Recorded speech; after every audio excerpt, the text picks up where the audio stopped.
देखिए हम गांव के स्कूल से पढ़े हुए थे।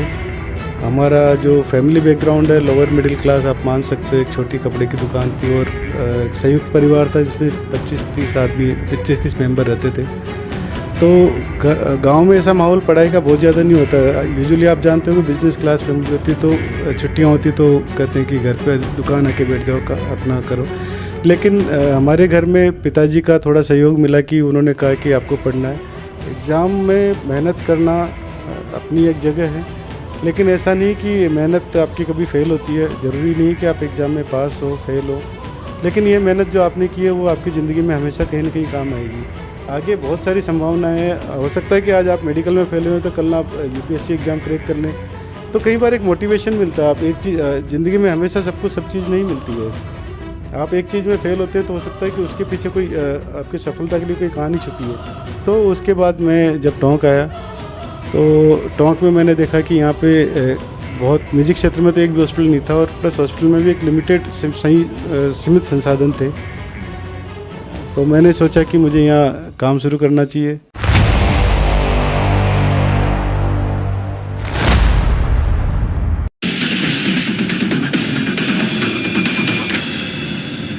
नमस्कार साथियों, मैं पीयूष गौतम और आप देख रहे हैं मेरे साथ स्वर्ण खबर के खास कार्यक्रम संघर्षों से भरी कहानी में आपका स्वागत करते हैं। आज हमारे साथ में हैं डॉक्टर सुरेंद्र अग्रवाल, जो कि अग्रवाल हॉस्पिटल के ऑनर भी हैं और यहाँ के बेस्ट डॉक्टर भी माने जाते हैं। सर, आपकी स्कूलिंग कहाँ से हुई, बचपन कैसा बीता आपका? सबसे पहले तो पीयूष जी आपको बहुत बहुत धन्यवाद कि आपने मुझे याद किया और आप ये स्टोरी आज पब्लिक तक पहुँचा रहे हैं। मैं आप ही के ज़िले से पला बड़ा हूँ। मैं टोडा रायसिंह से बिलोंग करता हूँ और मेरी स्कूलिंग राजकीय senior secondary school Toda Rai Singh से हुई है। 94 में मैंने 12th पास की थी। देन उसके बाद मैं 1 साल कोटा कोचिंग की और पीएमटी का एग्ज़ाम देके पहले प्रयास में मैं पीएमटी में सेलेक्ट हुआ। पीएमटी में सेलेक्ट होने के बाद मेरा जो ग्रेजुएशन हुआ वो जेएलएन मेडिकल कॉलेज अजमेर से हुआ और उसके बाद तुरंत बाद मैंने पहले प्रयास में प्री पीजी फाइट करके एमडी मेडिसिन की जनरल मेडिसिन की जेएलएन मेडिकल कॉलेज अजमेर से एमडी मेडिसिन पास किया। सर, इस दौरान कैसा आपका स्ट्रगल रहा? स्कूलिंग लाइफ का, कॉलेज लाइफ का, पढ़ाई का कैसा स्ट्रगल था? देखिए हम गांव के स्कूल से पढ़े हुए थे। हमारा जो फैमिली बैकग्राउंड है लोअर मिडिल क्लास आप मान सकते हो। एक छोटी कपड़े की दुकान थी और एक संयुक्त परिवार था जिसमें 25-30 आदमी 25-30 मेंबर रहते थे। तो गांव में ऐसा माहौल पढ़ाई का बहुत ज़्यादा नहीं होता। यूजुअली आप जानते हो कि बिजनेस क्लास फैमिली होती तो छुट्टियां होती तो कहते हैं कि घर पे दुकान आके बैठ जाओ अपना करो। लेकिन हमारे घर में पिताजी का थोड़ा सहयोग मिला कि उन्होंने कहा कि आपको पढ़ना है। हमारे टोडा रायसिंह गाँव से पहले 20-25 साल पहले कोई डॉक्टर बना था, उसके बाद कोई डॉक्टर या इस मेडिकल लाइन में कोई भी नहीं था। लेकिन हम जब भी किसी हॉस्पिटल जाते थे या डॉक्टर्स को देखते थे तो हमारे मन में बड़ा एक इज्जत का भाव आता था। और आप जानते हो कि मेडिकल प्रोफेशन को एक बड़ा रेपुटेटेड प्रोफेशन माना जाता है। तो मन के अंदर एक ये था कि हाँ हमें भी डॉक्टर बनना है। लेकिन उस समय बड़ा क्योंकि गाँव में कोई इस फील्ड में था नहीं तो एक बड़ा असंभव सा लगता था। लेकिन मेरे साथ मेरे 2-3 दोस्त थे। डॉक्टर प्रदीप जैन है, वो भी एमबीबीएस में सेलेक्ट हुए। तो हम 2-3 जनों ने वहाँ से कोचिंग में गए और हमने आपस में तय किया कि हमें पढ़ाई करनी है और जैसे भी करके इसको फाइट करना है। और हमने अपने ही उसके ऊपर दम पे स्ट्रगल किया और उसको क्रैक किया एग्ज़ाम को। सर, आज के टाइम में देखा जाता है कि नीट का एग्ज़ाम प्रिपेयर करने के लिए बच्चे कोटा जाते हैं, लेकिन असफल होने की वजह से एक अलग ही बॉदरेशन आ जाता है और वो सुसाइड कर लेते हैं। ऐसे बच्चों को, युवाओं को क्या संदेश देना चाहेंगे जो आज के टाइम में तैयारी कर रहे हैं? देखिए एग्ज़ाम में मेहनत करना अपनी एक जगह है, लेकिन ऐसा नहीं कि मेहनत आपकी कभी फ़ेल होती है। ज़रूरी नहीं कि आप एग्ज़ाम में पास हो फेल हो, लेकिन ये मेहनत जो आपने की है वो आपकी ज़िंदगी में हमेशा कहीं ना कहीं काम आएगी। तो आप पूरे अपनी ईमानदारी के साथ मेहनत करें, पढ़ाई करें, फल अपने आप मिलेगा, आज नहीं तो कल मिलेगा। और ये एक क्षणिक मोमेंट होता है कि आपको रिजल्ट अच्छा नहीं मिला या आपके टेस्ट में नंबर नहीं आए तो आपने सुसाइड कर लिया। तो मेरा कहना ये है कि आप अपने परिवार के लिए, अपने पेरेंट्स के लिए बहुत कीमती हैं। अपनी जान को इस छोटी छोटी चीज़ों के लिए अपनी जान दे देना ये बिल्कुल भी ठीक नहीं है। भविष्य में और बहुत सारे मौके होते हैं। हो सकता है कि ये ये मोमेंट आपके लिए चला गया तो आगे इससे बढ़िया अपॉर्चुनिटी आपके हाथ में आ सकती है। तो ज़िंदगी संभावनाओं का एक बहुत बड़ा समुद्र है। एक विफलता से घबरा के अपनी जान देना या उससे फेल होके आप घबरा जाना, ये ठीक नहीं है।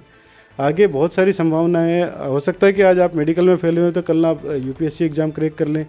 तो कई बार एक मोटिवेशन मिलता है। आप एक चीज़ ज़िंदगी में हमेशा सबको सब चीज़ नहीं मिलती है। आप एक चीज़ में फेल होते हैं तो हो सकता है कि उसके पीछे कोई आपकी सफलता के लिए कोई कहानी छुपी हो। आप भविष्य में उससे भी कोई बड़ा सफलता हासिल कर सकते हैं। तो इसलिए फेलियर एक पार्ट ऑफ लाइफ है। इसको कभी भी ये नहीं सोचना चाहिए कि आज हम फेल हो गए तो हम अपनी ज़िंदगी ख़त्म कर लें। आपकी लाइफ में कभी कुछ ऐसा पल आया कि आपको लगा हो कि अब नहीं हो पाएगा, फिर आप डिमोटिवेट हुए हो और आपको मोटिवेशन की ज़रूरत हुई हो, तो आप उसके बाद किसके पास जाते थे? ऐसा कोई आपका पर्टिकुलर कोई गुरु थे, ऐसा कुछ? नहीं, सच कोई पर्टिकुलर गुरु तो नहीं था, बट जैसे हम जिस निजी क्षेत्र में हम हॉस्पिटल खोलते हैं तो हमारी लाइफ में कई बार ऐसे क्षण आते हैं कि सब कुछ अच्छा करते हुए भी हर चीज़ आपके हाथ में नहीं होती, कि कई बार कुछ इंसिडेंसेस हो जाते हैं। तो कई बार परिस्थिति ऐसी बनती है कि आप बहुत ज़्यादा परेशान हो जाते हैं। तो मेरा ये मानना है कि उस समय आपको अपना धैर्य नहीं खोना चाहिए और अपने आप पे कंट्रोल रखना चाहिए और वक्त के ऊपर कुछ चीज़ें छोड़नी चाहिए। वक्त अपने आप समय को घाव को भरता है और आप समय के साथ चीज़ें ठीक भी होती है बस। लेकिन आप अपनी ईमानदारी से अपना काम करें और अगर आपने गलत नहीं किया तो आप थोड़ा सा वक्त को समय को वक्त दें, वो आप चीज़ें ठीक होती है और अपने ऊपर भरोसा रखें। समय के हिसाब से पूरी चीज़ें ठीक हो जाती है। तो डॉक्टर साहब, अग्रवाल हॉस्पिटल आपने खोला, इसकी क्या कहानी थी, कैसे शुरुआत हुई? देखो, मैंने कभी सोचा भी नहीं था कि मैं इस तरह से आके हॉस्पिटल खोलूँगा। एमडी कर 2005 में मैंने जब एमडी किया तो उसके बाद मैंने कुछ टाइम निजी क्षेत्र में काम किया, कुछ अमन नागौर में काम किया। 1 साल काम करने के बाद लगा कि यार मतलब अपने लोगों के बीच आना चाहिए। उस समय डॉक्टर्स बहुत ज़्यादा नहीं हुआ करते थे। मतलब जैसे टोंक एक शहर था जहाँ पे जिला मुख्यालय होने के बावजूद भी कोई भी निजी क्षेत्र में एक भी हॉस्पिटल नहीं था। तो मुझे लगता था कि यार अपने लोगों के बीच में आके अपने को काम करना चाहिए और ये काम के साथ साथ एक सेवा का भी एक प्रोफेशन है। तो क्यों नहीं अब अपने लोगों के बीच में से निकल के आगे जिस लायक बने तो अपने को अपने घर में आके अपना काम करना चाहिए। तो उसके बाद मैं जब टोंक आया तो टोंक में मैंने देखा कि यहाँ पे बहुत निजी क्षेत्र में तो एक भी हॉस्पिटल नहीं था और प्लस हॉस्पिटल में भी एक लिमिटेड सीमित संसाधन थे। तो मैंने सोचा कि मुझे यहाँ काम शुरू करना चाहिए। हालांकि मेरे थोड़े फैमिली वाले भी अगेंस्ट थे कि यार टोंक में आज तक कोई हॉस्पिटल या तो चला नहीं या सक्सेस हुआ नहीं या किसी ने खोला नहीं, तो एक बड़ा रिस्की डिसीजन था। मेरी धर्मपत्नी वाइफ भी डॉक्टर सुषमा अग्रवाल जो गायनेकोलॉजिस्ट है, मेरी गवर्नमेंट जॉब लग गई थी। मेरा यूपीएससी आरपीएससी के अंदर 8th रैंक था, बट फिर हमने उसको गवर्नमेंट जॉब को छोड़ के ये तय किया कि हाँ टोंक में अपना हॉस्पिटल कम क्लिनिक स्टार्ट करते हैं। शुरू में क्लिनिक टाइप का शुरू करने का सोचा था, लेकिन जब यहाँ के माहौल देखा तो हमने उसको एक छोटे रेजिडेंशियल मकान हमने किराए पे लिया और एक पूर्ण तरह से वर्किंग हॉस्पिटल की हमने शुरुआत की 2007 के अंदर।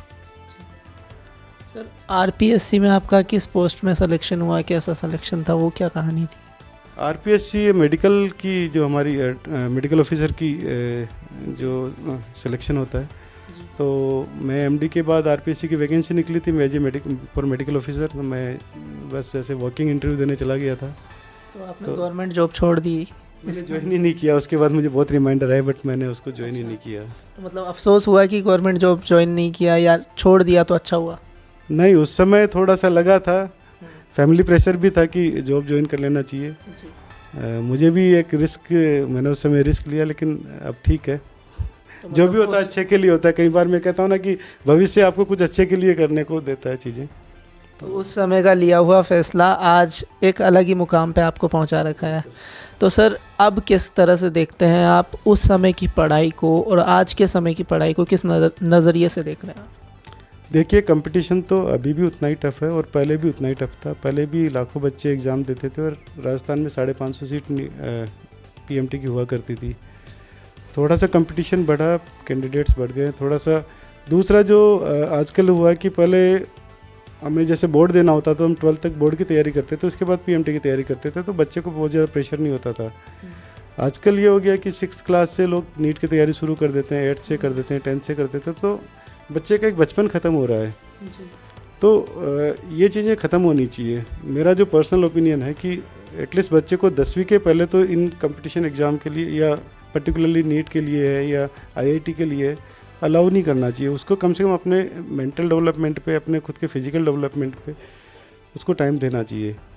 तो बचपन जीना ही चाहिए। बचपन जीना ही चाहिए। तो सर अब आप ये बताएं, अग्रवाल हॉस्पिटल में किस तरह की सुविधाएं हैं? देखिए, मैंने 2007 में एक छोटे हॉस्पिटल से शुरुआत की थी और तब की हालत थी कि गवर्नमेंट हॉस्पिटल में एक सीमित संसाधन थे, तो कुछ लिमिटेड डॉक्टर्स थे, कई बार कुछ छुट्टी पे होता था, तो सारे मरीजों को, कई बार सीरियस मरीजों को रेफ़र करना पड़ता था, आईसीयू की सुविधा नहीं थी। तो हमने शुरू से ही कोशिश की कि हाई रिस्क केसेस को भी हमने एंटरटेन किया और हम दिन रात हमने उस समय खूब मेहनत की। तो शुरू से ही हमारे हॉस्पिटल में एक अच्छी रस और अच्छी गैदरिंग आनी स्टार्ट हुई। हमने काफ़ी हाई रिस्क डिलीवरीज भी कराई। आप बिलीव नहीं करेंगे, हमने पिछले 16 साल में 30,000 से ज़्यादा डिलीवरी टोंक जिले के अंदर, टोंक हमारे इस अस्पताल में करवा चुके हैं। 2010 में हम अपने इस न्यू बिल्डिंग में शिफ्ट हुए। उस समय हमने एक वेल इक्विप्ड आईसीयू स्टार्ट किया।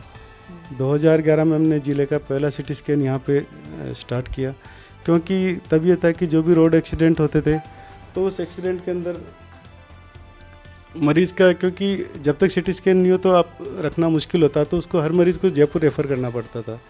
तो उस केस में जो सीरियस नहीं है उसको भी एक बार सिटी स्कैन के लिए जयपुर जाना पड़ता था। तो मरीज़ के लिए मेंटली, फिजिकली, फाइनेंशियली हर तरह से बड़ा उसके लिए परेशानी का काम होता था। तो अब जैसे सिटी स्कैन हो गया तो एटलीस्ट इमरजेंसी में अपन ने सिटी स्कैन किया तो एक पता लगता है कि उसका बीमारी ज़्यादा सीरियस है तो उसको जयपुर जाना चाहिए, या नॉर्मल है तो अपन यहाँ भी रख सकते हैं, या उसको ज़रूरत नहीं है जयपुर जाने की। तो उसका बहुत सही, एक तो इमीडिएटली उसका डायग्नोस हो जाता था कि क्या बीमारी है, कोई मेजर चोट है कि नहीं है, और टाइमली उसका जो भी ट्रीटमेंट होना वो शुरू हो जाता था। तो आज के समय में किस तरह की सुविधाएं आपको दिखती है अपने हॉस्पिटल? फिर हमने 2015-16 में हमने देखा कि यहाँ डायलिसिस की बड़ी समस्या है, क्योंकि किडनी मरीज़ दिनों दिन बढ़ते जा रहे हैं, लाइक शुगर बढ़ रहा है, बीपी बढ़ रहा है। तो आज टोंक ज़िले के अंदर भी हज़ारों सैकड़ों मरीज़ ऐसे हैं जो गुर्दे के मरीज़ हैं, जो हर वीक में 2 से 3 बार डायलिसिस के लिए उनको ज़रूरत होती है। तो 2015-16 में कई मरीज़ ऐसे आते थे कि उनको हर दूसरे दिन डायलिसिस के लिए जयपुर जाना पड़ता है। तो देखो, आप 1 या 2 बार इलाज के लिए जयपुर जाना तो आप अफोर्ड कर सकते हो, बट आपको हर दूसरे दिन, तीसरे दिन जयपुर जाना, डायलिसिस कराना आना, तो मतलब आप और आपके साथ में एक फैमिली का मेंबर बुक हो गया जो परमानेंटली जयपुर और टोंक के चक्कर लगा रहा है। तो उसके लिए एक बड़ी मतलब फाइनेंशियली भी उसको लॉस हो ही रहा, प्लस उसका 2 आदमी हमेशा के लिए एंगेज हो गए कि वो केवल इलाज के लिए जयपुर के चक्कर लगा रहे हैं। तो फिर हमने यहाँ पे एक डायलिसिस यूनिट की स्टार्ट की। तो जो किडनी के मरीज़ हैं वो यहीं पे उनको डायलिसिस का मिलना शुरू हो गया, तो वो अपने घर से अकेले भी आ जाते हैं, 3 घंटे 4 घंटे में डायलिसिस करा के वो चले जाते हैं। तो यहाँ पे रहने से उनको ये होगा कि ना तो उनको किसी साथ की ज़रूरत है, वो अकेले अपना इलाज करा के चले जाते हैं और सुबह आए और दिन तक वापस अपने घर पहुँच गए। तो रुकने का खर्चा नहीं है, ट्रांसपोर्टेशन का खर्चा नहीं है, प्लस मेंटल और साइकोलॉजिकल जो इतना बर्डन पड़ता है वो उसके ऊपर नहीं आ रहा है। ओके सर, किस तरह के डॉक्टर्स हैं, किस तरह के स्पेशलिस्ट हैं अपने यहाँ पर? मैं अभी, मेरा 150 बेडेड मल्टी स्पेशलिटी हॉस्पिटल है। तो हमने वक्त के साथ चीज़ों के अंदर इम्प्रूव करना शुरू किया, धीरे धीरे चीज़ें बढ़ाते चले गए। पहले यहाँ पे दूरबीन पद्धति से कोई सर्जरी नहीं होती थी, सबको जयपुर जाना पड़ता था। हमने सारी सर्जरी, ऑलमोस्ट लेप्रोस्कोपिक सर्जरी 2010-11 से करते आ रहे हैं। यूरोलॉजी की सर्जरीज हैं, जैसे प्रोस्टेट है, किडनी का स्टोन है, उसके लिए भी हर बात के लिए जयपुर जाते थे, तो वो सारी सर्जरी हम यहीं पे दूरबीन से करवाते हैं। रिसेंटली हमने ब्लड बैंक की यहाँ शुरुआत की है, तो ब्लड बैंक के साथ में प्लाज्मा और प्लेटलेट्स वाला यूनिट भी हमने स्थापित किया। तो जो डेंगू के मरीज़ हैं, प्लेटलेट्स कम है, इमीडिएटली उनको ब्लीडिंग हो रही है या उनका कई बार जान पे बन आती है, तो वो प्लेटलेट्स भी हम यहीं पे उपलब्ध करवा रहे हैं। उसके अलावा कार्डिक कैथ लैब शुरू की है, जो कि समय की बहुत बड़ी ज़रूरत है। आजकल आप भी सुनते हो कि उसको अटैक आया और वो पहुंच भी नहीं पाया अस्पताल, या जयपुर नहीं पहुंच पाया, रास्ते में दम तोड़ दिया। तो एक ये ऐसी इमरजेंसी है जिसको अगर शुरुआती 2 से 3 घंटे में अगर इलाज मिल जाता है तो आप मरीज़ की जान बचा सकते हो। तो और कार्डियक इमरजेंसी को इमीडिएट डील करना, उसको एंजियोग्राफी करना, उसको कार्डियोलिस्ट मिलना, मतलब उसके लिए एक बहुत बड़ी चीज़ है जो यहाँ से जयपुर तक पहुँचने में मैंने कई बार देखा है कि मरीज़ को यहाँ से ठीक हालत में जयपुर रेफ़र किया, वो 2 से ढाई घंटे उसको लग जाते हैं, वो यहाँ से जाएगा हॉस्पिटल में जाएगा, इमरजेंसी में मैनेज करेगा, तो इस बीच वो अपना दम तोड़ देते हैं। तो इस तरह की फैसिलिटीज़ हैं यहाँ पर। सर, हम जानना चाहेंगे आपका जो पहला केस था वो कैसा था, उसका क्या एक्सपीरियंस था आपका? 2007 में मैंने शुरुआत की थी, तो ऐसा तो मुझे याद नहीं, लेकिन तब ये था कि तब हमें लगा था कि हम जी जान लगा के काम करेंगे, और आज उसी मेहनत का एक नतीजा है कि एज एक लोग हमें विश्वास करते हैं, भरोसा करते हैं। और उसके साथ ही दूसरी बात मैं कहना चाहूँगा कि आजकल जैसे 2015-16 से गवर्नमेंट की कुछ स्कीम्स भी आई हैं जिसने हेल्थ सेक्टर के अंदर एक रिवॉल्यूशन या क्रांति ला दी है। 2015 के पहले मरीज को अपना पैसा खर्च करना पड़ता था, लेकिन 2015-16 में सबसे पहले भामाशाह स्वास्थ्य बीमा योजना आई। उसमें गरीबी या जो BPL कार्ड होल्डर हैं, NFSA कार्ड होल्डर हैं, उनको प्राइवेट सेक्टर के अंदर भी निःशुल्क इलाज की सुविधा मिलने लगी। 2019 के बाद फिर गवर्नमेंट चेंज हुई तो चिरंजीवी स्वास्थ्य बीमा योजना लेके आई। उसके अंदर गरीबों के साथ साथ अमीर जो गरीबी रेखा के ऊपर हैं उनको भी एक 850 का प्रीमियम देके चिरंजीवी योजना के अंदर शामिल किया गया। तो दिनों दिन गवर्नमेंट की भी एक प्रयास है कि हर मरीज़ को या हर नागरिक को एक अच्छी से अच्छी मेडिकल फैसिलिटी मिले। वो इलाज के अभाव में, पैसे के अभाव में इलाज नहीं कराए या उसको टाइमली इलाज नहीं मिले, ऐसा गवर्नमेंट नहीं चाहती। वो चाहती है कि हर आदमी को सुलभ और अच्छा इलाज मिले। तो हम 2015 से इन योजनाओं के अंदर काम कर रहे हैं और बहुत ज़्यादा चेंजेस मेरे को देखने को मिला। पहले जहाँ एक जनरल टेंडेंसी होती थी कि अगर घर का कोई वृद्ध आदमी बीमार हो गया तो पैसे के अभाव में उसका इलाज, फ्रैक्चर हो गया या उसके अटैक आ गया या कोई सीरियस सांस का मरीज़ है, तो जनरली मरीज़ लोगों के पास अपना टोंक थोड़ा सा पिछड़ा एरिया है, एक कृषि के अलावा कोई बहुत ज़्यादा अर्निंग सोर्स नहीं है। और कृषि भी आप जानते हैं, कभी बारिश होती कभी नहीं होती, तो लोगों के पास इतना ही पैसा होता है कि अपनी जीविका चला सके, तो वो अफोर्ड नहीं कर सकते थे। लेकिन इन योजनाओं के तहत वो अपने बुजुर्ग हैं, लोग अपने मरीज हैं, उनको भर्ती कराते हैं, इलाज कराते हैं और अच्छा मतलब ठीक है, निःशुल्क इलाज होता है, लेकिन उनको कम से कम टाइमली इलाज मिलता है और वो उसका बेनिफिट लेते हैं। तो गवर्नमेंट स्कीम्स का भी फ़ायदा यहाँ पर मिल सकता है। डॉक्टर साहब, दवाइयों को लेकर के क्या कहना चाहेंगे? लोग मेडिकल से दवाइयाँ ले लेते हैं बिना डॉक्टर के प्रिस्क्रिप्शन के, उसके लिए आप क्या कहना चाहेंगे? फिर वो बीमार हो जाते हैं, किडनी पेशेंट बन जाते हैं, तमाम चीज़ें। देखिए, हम भी आए दिन ऐसे मरीजों का सामना करते हैं कि जैसे गांव में अभी भी चलन है कि सांस का मरीज़ है या बाई का मरीज़ है या उसको स्टेरॉइड्स धड़ल्ले से दिया जाता है। मैंने पिछले वीक भी एक मरीज का ऑपरेशन कराया, उस स्टेरॉइड की वजह से उसके दोनों घुटने के दोनों कुल्ले के जो हड्डियाँ वो गल गई है या किडनी फेलियर हो गई है या लोगों के अटैक आ रहे हैं या मतलब ऑटोइम्यून डिजीज़ बहुत सारी अभी होने लग गई है। तो उन लोगों को जो नीम हकीम है या जो अनट्रेंड मेडिकल पर्सनस है, उनको ना तो दवाई की डोज के बारे में पता है, ना उसके साइड इफ़ेक्ट के बारे में पता है। बस उनको एक पता होता है कि अगर पेशाब नहीं आ रहा तो एक लेसिक्स की गोली दे दो। अब उनको नहीं पता कि प्रोस्टेट का मरीज़ है, उसको अगर लेसिक्स की गोली दे देंगे तो उसके बल्कि और भी ज़्यादा मुसीबत का काम हो जाएगा। या अगर उसके गठिया है या कोई सांस की बीमारी है, तो वो मैंने कई बार देखा है कि 10-10, 15-15 साल से स्टेरॉइड की गोलियां खाई जा रही हैं, इंजेक्शन लगवा रहे हैं।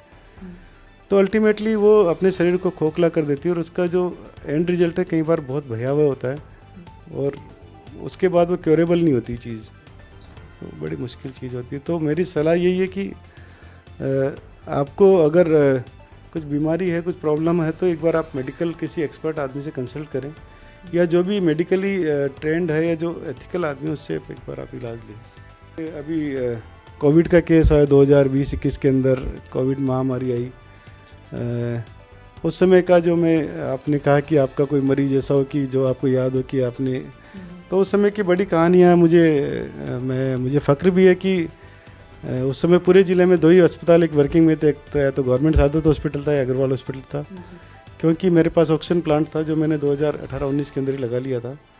तब तो नहीं पता था कि कोविड आएगा, लेकिन जब कोविड आया तो ऑक्सीजन की एकदम मारा मारी आ गई, किल्लत आ गई। एक एक सिलेंडर के लिए हमारे को कलेक्टर साहब की रिक्वेस्ट करनी पड़ती थी। तो जब गवर्नमेंट में सप्लाई नहीं थी, हमारे यहाँ ऑक्सीजन प्लांट चल रहा था और लोग जो सेकंड वेव में थी, जवान लोग आ रहे थे और बिल्कुल सांस की इतनी ज़्यादा तकलीफ़ थी कि वो सामने देखते देखते उनकी मॉर्टलिटी हो रही थी। तो ऐसे में कुछ एक मरीज़ मुझे ऐसा याद है कि जो बिल्कुल ऐसा लग रहा था कि इनको बचाना असंभव है। मैंने कहा भी कि भाई यहाँ पे तुम्हारा 23-24 स्कोर आ रहा है, बहुत मुश्किल है, तुम जयपुर ले जाओ। ना जयपुर में बेड मिल रहा है, ना कुछ मिल रहा है। वो मेरे पे भरोसा करके यहाँ रहे, 6-7 दिन एडमिट रहे। एक तो बाप बेटे थे, दोनों ही क्रिटिकल थे, दोनों का स्कोर 25 के आसपास था। बाप ने बेटे के लिए बेड छोड़ दिया कि भाई मैं तो मर जाऊँ तो कोई बात नहीं, मेरे बेटे को बचा लो। और वो कॉरिडोर में मतलब एक पलंग तख्ता बिछा के उसको भी मैंने ट्रीटमेंट दिया, जब क्योंकि बेड अवेलेबल नहीं थे। बट आज वो दोनों बाप बेटे आते हैं, दोनों हेल्दी हैं। लेकिन बड़ा सुकून मिलता है कि वो दोनों, बेटा कहता है कि नहीं मेरे फादर को ऑक्सीजन दो, फादर कहता है नहीं मेरे बेटे को ऑक्सीजन दो, मैं मर जाऊँ कोई बात नहीं, बेटे को बचा लो। बेटा कहता है कि नहीं मेरे बाप को बचा लो। लेकिन दोनों ने इतना आपस में एक दूसरे को रिगार्ड दिया, सेक्रीफाइस किया, तो आज दोनों हेल्दी हैं और बचे हुए हैं। तो एक किस्सा ही बड़ा अच्छा मुझे लगता है कई बार शेयर करना। तो ये डॉक्टर्स को तो वैसे ही भगवान कहा जाता है, तो आप मरीजों के लिए, हम सब के लिए एक तरह से भगवान का एक दर्जा है आप लोगों का, और एक इज़्ज़त भी है। Thank you so much sir, आपने अपना कीमती समय दिया। और ये वीडियो आपको जैसा लगा उसके बारे में आप कमेंट करें, ज़्यादा से ज़्यादा लोगों तक पहुँचाएँ और हमारे चैनल को सब्सक्राइब करें। अगले वीडियो में अगली कहानी के साथ में फिर से मिलेंगे, तब तक के लिए धन्यवाद और नमस्कार।